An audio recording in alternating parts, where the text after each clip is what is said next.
พอสรุปก็คือพวกไข่มาก็สิบโชว์จะไหนมาเย้าก็คัดจ้องกันนะกล้องกันให้นั่นมันจึงเขาจะนั่นนะ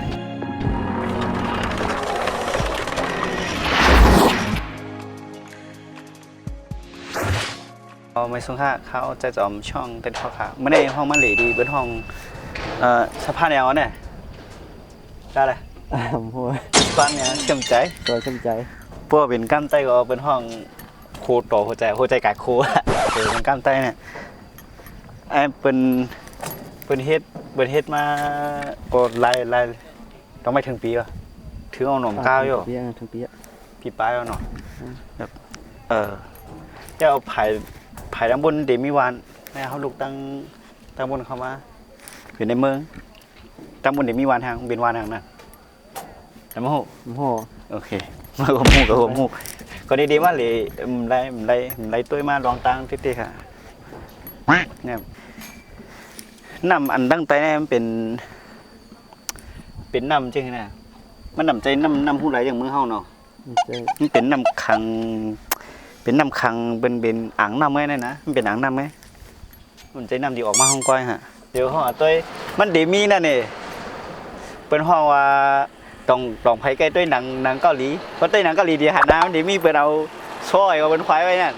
หนังโคเรียหนังกุริยานั่นอันเป็นเอากากโซ่หอยกันนั่นพวกกากโซ่หอยละเรียกว่าเอากุญแจวุ้นตกน้ำลงกันนี่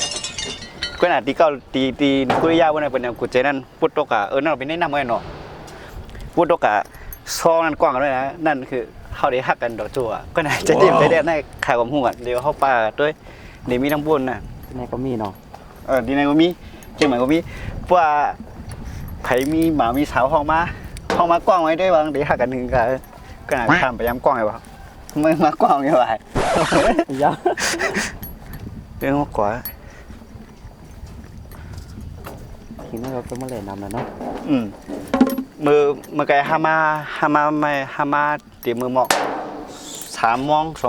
เหรียญไม่นะเพราะมีก้นเรียกว่าให้นั่งลือไว้มันเรียกว่ามันเขาเรียกว่ามันไม่สมเพราะไผ่ดีมาหลีนี่ก็เดี๋ยวนำว่าอย่าไปมา11 โมงนะอย่าไปมาค่ะ11 โมงถึง3 โมงนะอย่าไปมาไม่นะก็มาก็บอกให้มาตีมือกันให้เจ้า7 โมงครึ่งต่อถึง9 โมงเนี่ยตึกเดบินพ่องดีกัดดีฮะแดดร้อนดิบไหมพวกมันเมื่อเร็วแน่พวกมี5 โมงเลยตึกใหม่กันนะพวกไผ่ไข่มาเนี่ยใครได้แนะนำไข่มาหลีบอก5 โมงมาละ5 โมงเนี่ย5 โมงต่อถึงบอก5 โมงครึ่ง6 โมงเนี่ยทางนี้นะฮะตั้งบุญว่า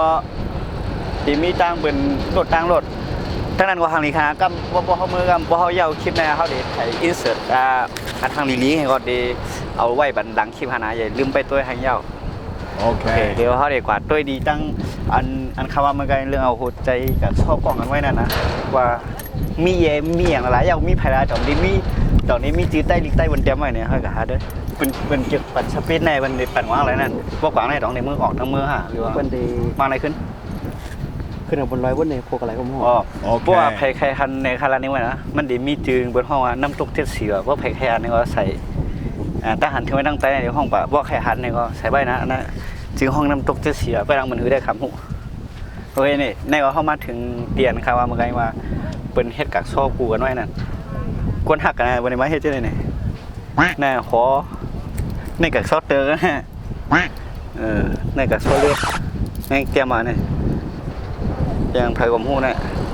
เป็นไผ่กลมหูอะแพ้ไม่ได้ตีเลย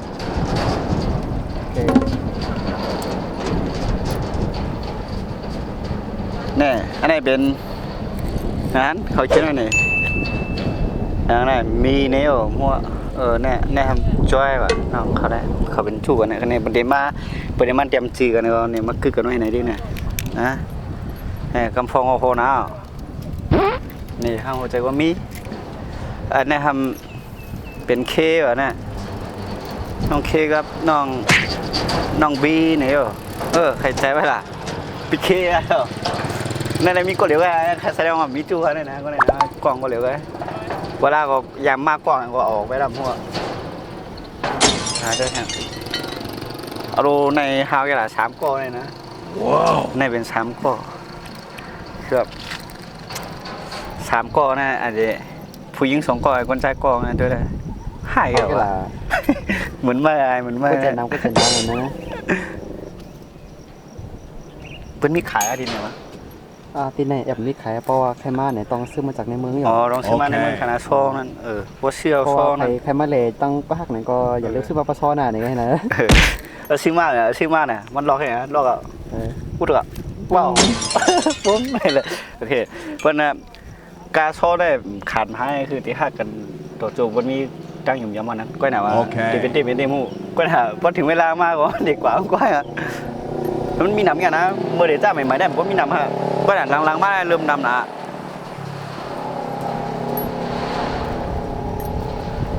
รู้เป็นอย่างไรน่ะ ชอบอะไร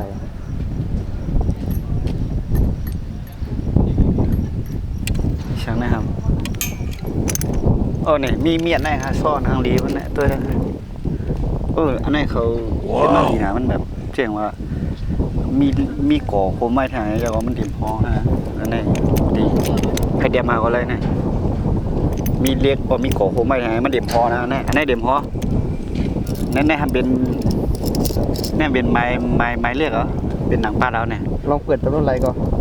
เปิดปุ๊บเดี๋ยวเปิดผมเบบแต่คำเดียวอย่างนั้น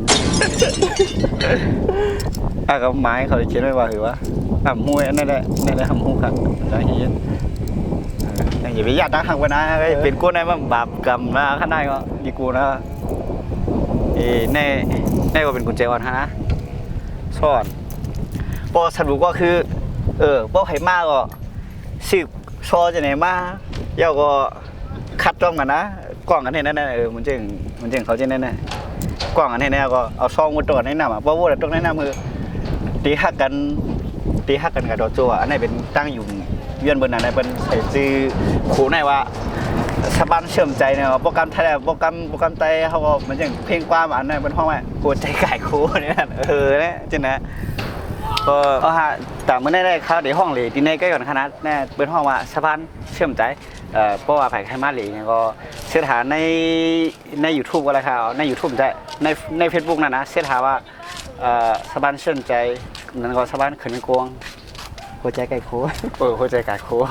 เหมือนบ่เป็นการไทยว่าเส้นทางว่าอย่างว่าสะพานเคยไม่ควงเช่นคนไรค่ะอย่างว่าคนลูกในตัวเมืองเขามาตั้งยาวนี่มีบอก15 มินิฮะก่อนเมื่อไหร่ก็เดียนป้อข้างในก่อนฮะอย่าไปลืมกดไลค์กดแชร์กด Subscribe มันกดหิ่งมันครับป้อมกดหิ่งเนี่ยมันเด่มขึ้นมากนะวิดีโอเขามาเร็วระบบ YouTube เขาเป็นที่นั้นอย่าไปลืมฮะปันแห้งใจกันฮะเขาก็เดี๋ยวมีแห้งใจได้เฮ็ดกว่าแห้งนั่งนาพอเมื่อไหร่ก็ย้อนป้อข้างในก่อนฮะกล้ามก็อย่าไปลืมไปตัวผู้ภาพทางลิลิตจังหลังในทางนะไปช่วง5